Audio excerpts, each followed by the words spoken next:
Welcome to my parlor. Welcome, traveler, to the Hidden Corner Finds. I am Joanne, and this is my humble store. Pull up a chair, stay a while, make yourself at home. What? Oh, you want to know what I'm selling? Everything and anything. In short, I have a passion for. Why did it just bleep me? All I said was, I have a passion for picking, I said. Yeesh. You can't say anything on YouTube these days without this censorship. Anyways, as I was saying, I have a passion for picking. For me, there is nothing more satisfying than finding a unique and forgotten item and uniting it with someone who will really appreciate it for years to come. Whether it's a soapstone carving, an old book, or simply a mug to make you laugh, I try and find something for everyone. My goal is to make you a confident buyer. Older items often have a lifetime of stories to tell. I strive to describe the good as well as the bumps and bruises they've experienced along the way. It's important that the pictures reflect what you will receive. To that end, I always encourage questions and will do my best to respond as quick as possible. Appreciate you stopping by the store. If you can't find what you're looking for, please don't hesitate to contact me. I'm always looking for new ideas and will keep an eye out for your item in my travels. Honey, what the happened to my action figure collection? Whoops, gotta go. Bye.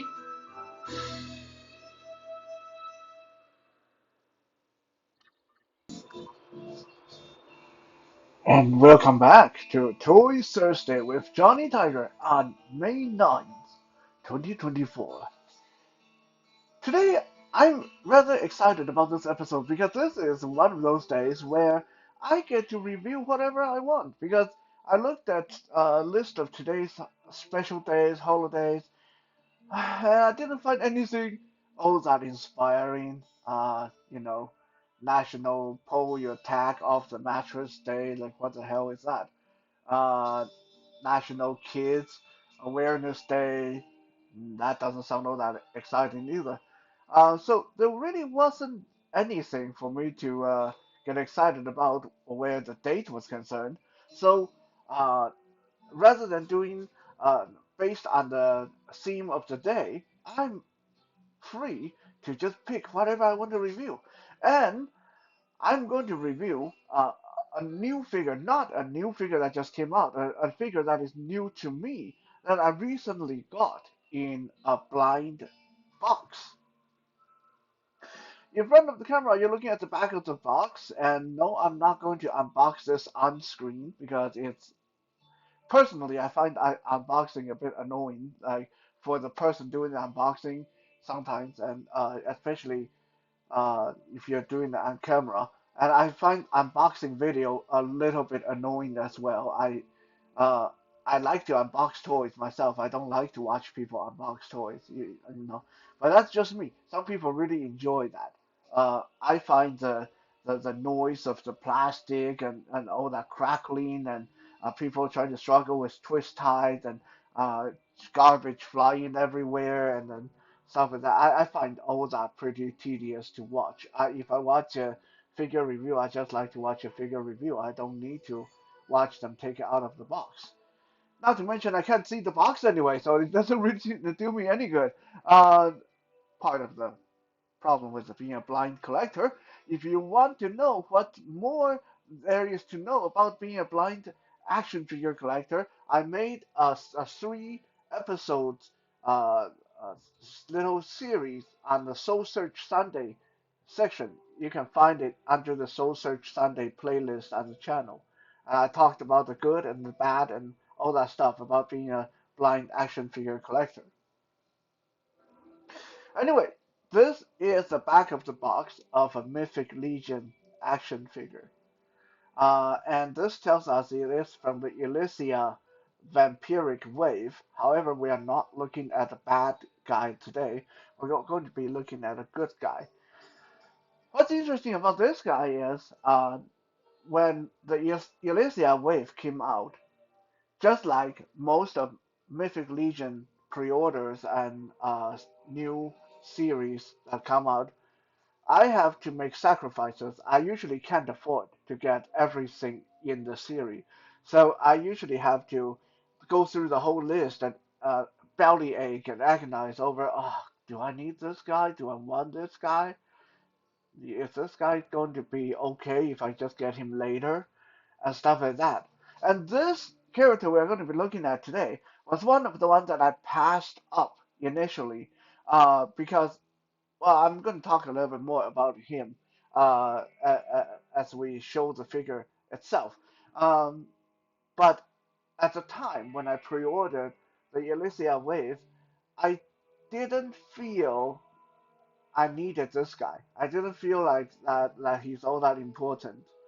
Um, but then, after the wave was released and I started seeing action figure reviews of this guy on YouTube, I smacked myself on the back of the head because I realized that first, he's a very important character, and second, he is actually pretty cool. And I would have loved to have him in my collection. But I still don't really want him badly enough to try to track him down on eBay or any of that nonsense or try to pay secondary market price for him. So I thought, oh, well, that was a bad decision. I'll probably never get this guy. Oh, well, I guess that's okay. So imagine how delighted I was that at the last uh, Mystery of Mysos uh, sale by Four Horsemen, they did a bunch of blind boxes, and basically you get what you get. You don't know what you're buying. You pay the money, and they send you the boxes. And one of the figures turned out to be this guy we're going to be looking at today. And yeah, that I mean, I wasn't like really losing any sleep, not having him, but getting him in a blind box was something that made me really, really happy. So, without further ado, we're going to look at the very cool, very much important Lord Bardric of Xylona's flock.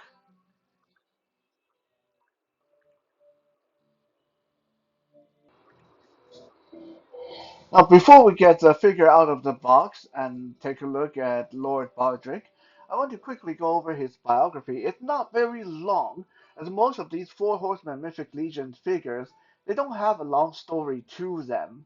Um, you are pretty much welcome to make up your own story, however you want to play.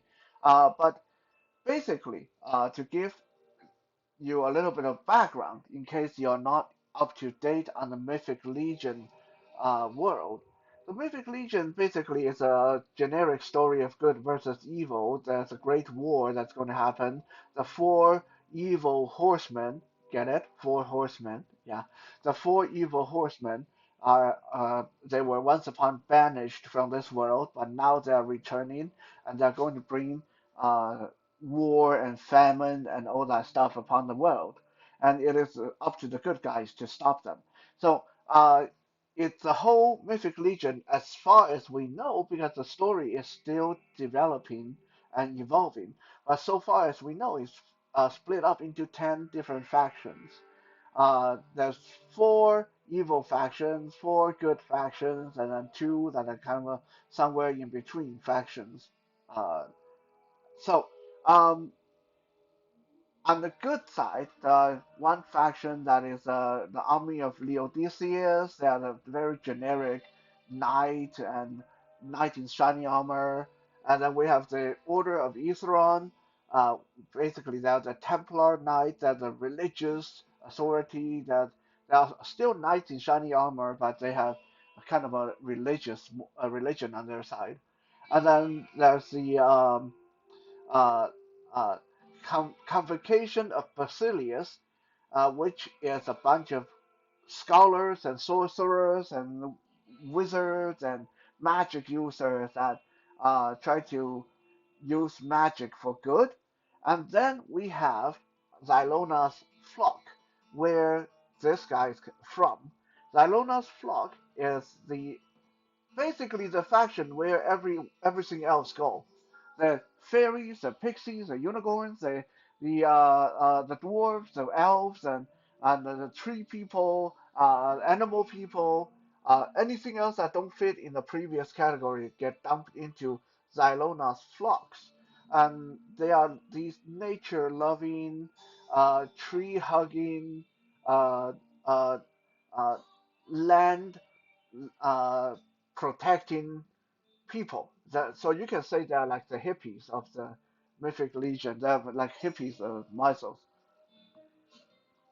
Within Zylona's flock, the faction is split into, I think, two major sides, or two major geographies.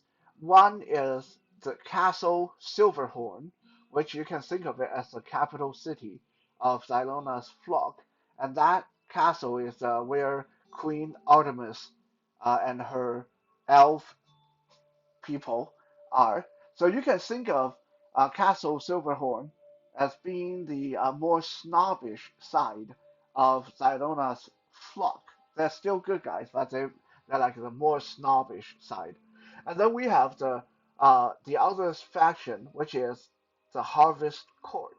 The Harvest Court is located deep within the forest of the Zylona's flock territory, and it's a collection of ancient and mystic warriors that work to protect the land with their magic and ancient knowledge. So think of them as Robin Hood, right? So these forest people, they're led by an elf lord by the name of Lord Bardric, who is our subject today. When the evil vampires were uh, uh, causing mayhems and trouble for people of Zylona's flock. The Queen Artemis from the Silverhorn Castle called upon the assistance of the Harvest Court.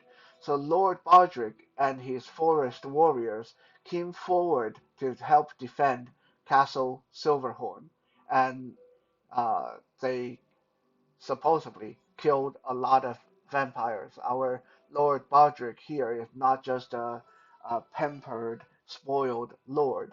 He's actually pretty badass on the battlefield, and supposedly he single-handedly helped killed a lot of vampires in his time. So another interesting thing from his biography is it mentioned that his wisdom and his knowledge and his soft spoken way really help uh, Queen Artemis in these times of trouble, not to mention his deadly skill with his axe. So that to me that is not a lot of words, but that is like really cool little bit of characterization there. So you got this guy who's really wise and soft spoken, but supposedly he's like a demon with an axe. He's like super badass with an axe. That's pretty cool.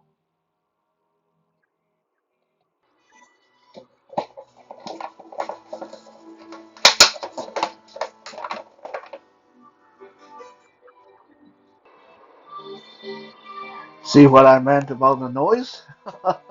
That noise honestly drives me crazy when I have to listen to people do that. I don't even like it when I am opening action figures and have to listen to that. So it I guess to some people it's a noise they associate with good memory. And I love opening action figures. It's one of my favorite things to do in life, other than hanging out with friends and sex and all that stuff. But I do not enjoy the noise of crinkling plastic. To me, it's pretty annoying. Uh, so anyway, here he is, good-looking fellow. Like I mentioned, he's an elf lord, and he definitely looks the part. He has a intricate crown on his head that is got these metal leaves on the crown, and on top, I don't know what these things are on top. Then maybe they're feathers or whatever they are. Side profile, like most elves, he had pointy, long ear, and his hair is this. really intricate, long, gorgeous hair that with braids on the side. Look at that, braids on the back. Just really good looking guy. Just a good looking elf. And one of the reasons that I really kind of regretted not getting him when I missed out on him was that when I found out that he's a black skinned elf, like not that it actually do anything for me because I can't see it, but I like to have different racial representations in my collection. And having a black skinned, dark skinned elf lord, when most elves have been portrayed as fair and white and blonde and shit, this is pretty cool. So that just made me regret not getting him. So I'm glad that we have him at last. Now, of course, with a head of super long hair and big hair like that, he's not going to get much movement out of his head. Like the head can maybe go, yeah, he can go side to side, so he can tilt his head side to side, nod his head up and down. But yeah, he's not going to be looking up. It's just that hair is too limiting. The way this hair is going to be butting up against the back of his body is too limiting. He's not going to get any upward motion with his head. Bringing him back, we see that he's wearing mostly like leather armor. He got these really nice textured leather armor with different layers down his chest. Kind of remind me of like how when people wear leather when they ride motorcycle, and there's some like what are these on the side? Buckles and studs. I'm moving his hair out of the way. Just like buckles and studs and stuff on the side. Uh, and he's got a shirt underneath. You can see that he's got this cloth texture on his arm, and he's wearing trousers or pants on his legs. So he's not as armored up as most of our other Mythic Legion warriors, but he still feels really sturdy. Like when I got him out of the package, my first thought was he feels bigger than I thought he would be. Like most of the other elves are kind of skinny, and this guy maybe it's because of his leather armor, but he feel well to be totally honest, I feel that he got a bit of a dad bod going on. Like I'm not saying he's fat or anything, but he definitely feels like he's a bit thick around the middle. Like especially compared to his arm. Like I don't know if you guys can make out this. His arms as compared to his body, his arms are kind of skinny. Again, maybe it's because of the leather armor on his body, but I feel like his legs are pretty big. He's with his shin guard and cloth pants and his tunic, the hem of his tunic, and he got leather boots on his feet. So his legs, his lower body feels pretty proportional, and then he got these twiggy, skinny little arms. Like I feel that this guy maybe need a little bit more gym day and uh, a little a few missed meals wouldn't be a bad idea. But anyway, supposedly he's soft spoken and super badass with an axe. So I guess that's good enough. Anyway, he's a lord, whatever. Um, this is a very earthy looking figure. Most of his coloration is just like a green, yellow, gold, kind of a uh, autumn, autumn kind of color. His last name, by the way, is Autumnborn. He's Lord Bardric, Autumnborn. Yeah, that's pretty cool. Almost makes me feel like this this Lord might be when he has free time on his hand. Maybe he's out there like I don't know, help people harvest and work on the farm or stuff like that. I think like he kind of has that kind of vibe that he feels like he's the kind of lord that doesn't really mind getting his hand dirty, whether it's hunting vampires or help people harvest their crop or going hunting or stuff like that. Like most other Mythic Legions, he's very detachable. I'm not going to take him apart because I don't do that with my figure usually.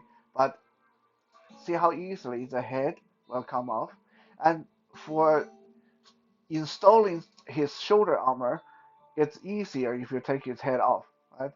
Uh, Keep in mind the shoulder armor will bulk him up and make his arms look even smaller, right? So whether you want him with shoulder armor or not, I guess that's something to take into consideration.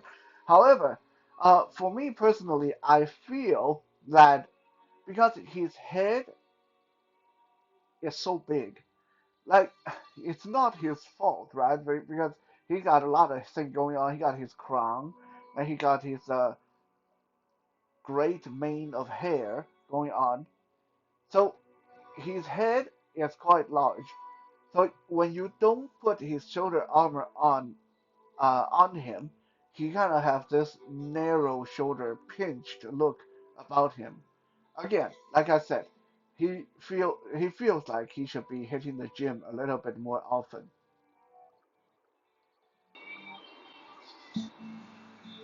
So here I have him installed with his shoulder armor, his pauldron. These are like the medium-sized ones. They're not as small as the one on the ranger, but they're definitely a lot smaller than most of the warrior ones. Uh, they look pretty cool. They have a kind of battle damage thing going on. Like definitely look like these armors has been through some conflict. Look like someone's trying to cut him or beat him up or whatever. And I, as I said, these definitely beef him up a little bit. They make him look a little bit larger, uh, but at the same time, they make his arm look even smaller. Like with the pauldrons on, his arm just look even skinnier and stubbier. So I don't know if that's a good trade-off. Now these things peg into the back of his body, and they are kind of articulated, so you can move them up and down. Although his hair is going to constantly be fighting you, even if you bring them up like this. But at least, ooh, his joints are really tight. At least by moving them up, you can move his arm. You can spread his arm out to the side like this. So I won't say they don't hinder his arm movement. They sort of do a little bit, but honestly, with his giant mane of hair, his arms are already a little bit limited, so the shoulder pauldron really doesn't add that much issue to them. Uh, that's the thing with toy hair versus real hair, right? Real hair get out of the way, plastic hair don't. So that's something that honestly I wish Four Horsemen would take a page from uh, uh, Bandai Japan or Figure Arts and stuff like that and make articulated hair. I mean, even Marvel Legends, Hasbro make articulated hair sometime when they have long hair character. So I think that's something that Four Horsemen should add to their design. Is for figures like this, having articulated hair would definitely be a big help.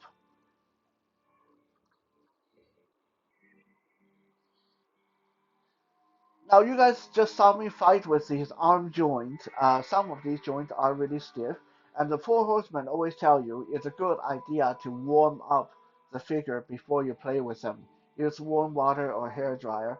I haven't really done that, so I'm kind of doing this at my own peril. But uh, you know, I'm generally speaking very careful with my Mythic Legion guys, and uh, usually I don't run into any issue with them. So with the addition to his arm, his shoulder, being able to go out to the side like this or go up and down.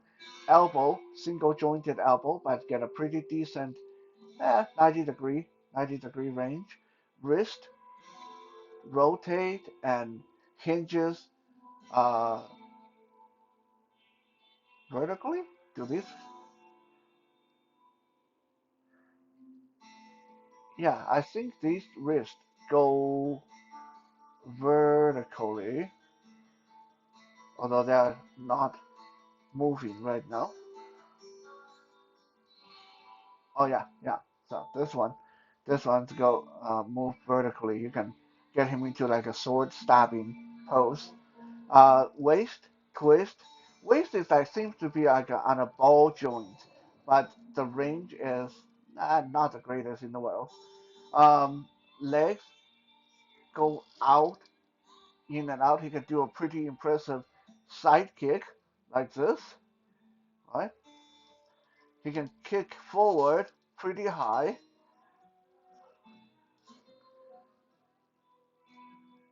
The hip joint feels a little bit loose, actually. I don't like that. Knee go 90 degree. You can get a 90-degree knee bend, and the ankle can rotate and rock left and right. So very standard stuff. It's not quite as good as a Mythic Legion. Sorry, it's very standard for Mythic Legion. Not quite as good as Marvel Legends or Power Rangers, but uh, it's decent. It's decent. I think even though I'm not a big articulation kind of person, I would like to see them having double jointed elbow and butterfly joints for their shoulder, mostly because, uh, especially for this character, he comes with a two-handed sword. We'll take a look in a second. And it's silly when they can't get into good two-handed sword pose because their joints are more limited. In addition to the shoulder armor, now we're going to look at the accessories. In addition to the shoulder armor, this guy also comes with an extra pair of hands. Now they don't look very obvious on the screen, so I'm not going to bother switching them out. They are right here in my palm. So this pair of extra hands, they are fists, they're closed fists. That's interesting. Like I don't understand why give an elven lord who comes with a bunch of weapons closed fist. Is he supposed to be getting to fisticuff with people? Like, is this an elven lord that likes to use his bare fist? Is he like the master of some ancient elven martial art, like some elven taekwondo or whatever? I don't know, but yeah, he comes with closed fist. So if you want your elven lord to start beating people with his fist, that's an option. Now, like I mentioned, Lord Bardric had single-handedly killed a lot of vampires. So to do that, obviously he needed weapons. And he does come with quite a few weapons. First, we have this big two-handed sway-hander sword. And like I said, he doesn't have the right joint set up to get into a proper two-handed sword pose in most cases. But as you guys can see on the screen, I am able to get him to do a modified two-handed hold with a three-handed sword. Now, some of you may point out, yeah, but he's holding one of his hands is on the blade. That's you can't hold a sword that way, right? Well, here is a quick little trivial about sword. Some of you might not know. Okay, that's I've been working with swords for a long time, so I can talk about this. So if we look at this two-handed sword, it has a long hilt. So ordinarily, you can have both hands on the hilt where my finger is, like this. So imagine my fingers on the hand. So you would hold it like this in two hands, right? That's a normal way to hold it. Now, if you look at the cross guard of this sword and follow the blade forward about 6 inches, well, in this case it's only an inch. In real life, it would be about 6 to 8 inches. That's a little secondary cross guard. Okay, this section, this section of the blade between the primary crossguard and the secondary crossguard is usually not sharpened. Okay, this is so when you want to have a closer, shorter distant fight. This great sword, this long sword, is not going to get jammed up when someone gets close. You can put one hand in front of the primary grip, the primary guard, and behind this secondary guard to shorten the blade a little bit, so you can do some fast and dirty close-up blade work. So by having his hand on this section between the two guards, that is totally historically accurate.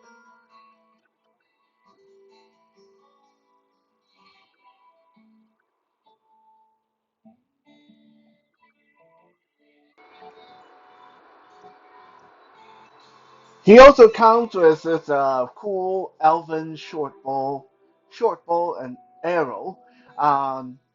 There's one single arrow that you can put with a bow and bowstring, but as it's shown here, this is where the articulation problem comes into play because his arm is actually too his left arm can't reach the string in the archery pose. So I guess like if I pose him like this, so if you see his back and side profile, you wouldn't know.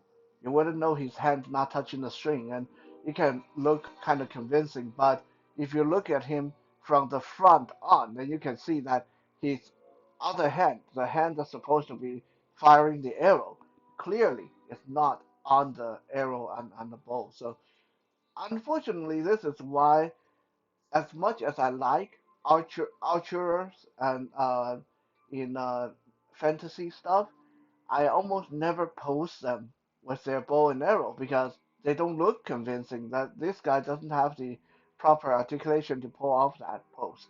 So we'll carefully uh, uh, take the arrow off and take the bow out of his hand, and we are going to show the weapon that he is famous for, which is his elven axe. And what an axe this is. This is such an awkward angle to work from. Trying to get this into his hand. There we go. There we go.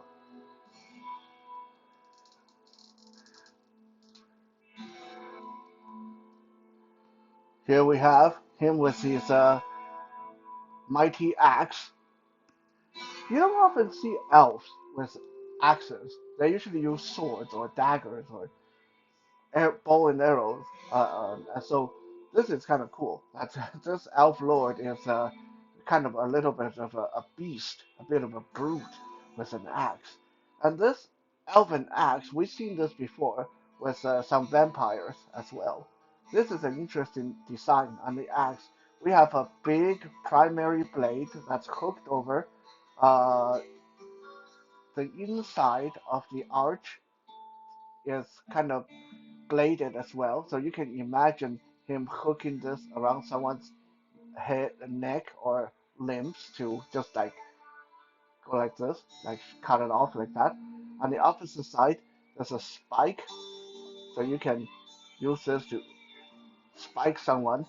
And on the opposite end, there's a like a dagger point, like a dagger